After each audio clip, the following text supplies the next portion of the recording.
ભરૂચ જિલ્લામાં ઝઘડિયા જીઆઈડીસીમાં આવેલ નાઇટ્રોસ કેમિકલ કંપનીમાં અચાનક ભીષણ આગ ભભૂકી ઉડતા કામદારોમાં દોડધામ મચી ગઈ હતી। આગની જાણ થતાં ફાયર ફાઇટરે દોડી આવી ભારે જહેમત બાદ આગ પર કાબુ મેળવ્યો હતો।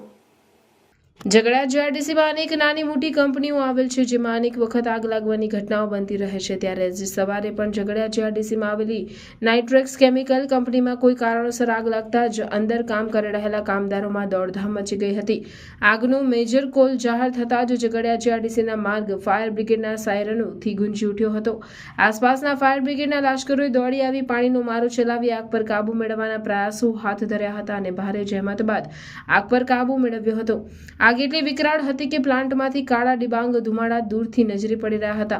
આગના પગલે કામદારો કંપની ગેટ પર દોડી આવ્યા હતા। આગની જાણ થતાં જ ફેક્ટરી ઇન્સ્પેક્ટર, જીપીસીબી અને પોલીસ સહિતના અધિકારીઓ સ્થળ પર દોડી આવ્યા હતા। જો કે કંપનીમાં આગ કયા કારણોસર લાગી તે જાણી શકાયું નથી।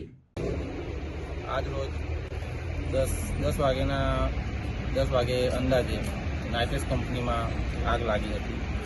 આગ લાગવાથી આગના ગોટાળે થઈ ગયા હતા અને અમે અહીંયા ગામના લોકો બધા આવેલા। અમે કંપનીના સાહેબ લોકોને કીધું કે આ હજુ કંઈક વધારે જાનહાની થાય એવું છે, કંઈક વધારે આગ લાગે એવું, તો કોઈ કંપનીના સાહેબે કોઈ સીધો જવાબ આપ્યો નથી, જેથી કંપની વિરુદ્ધમાં કાયદેસરની કાર્યવાહી થાય એવી અમારી ગામ લોકોની અપેક્ષા છે।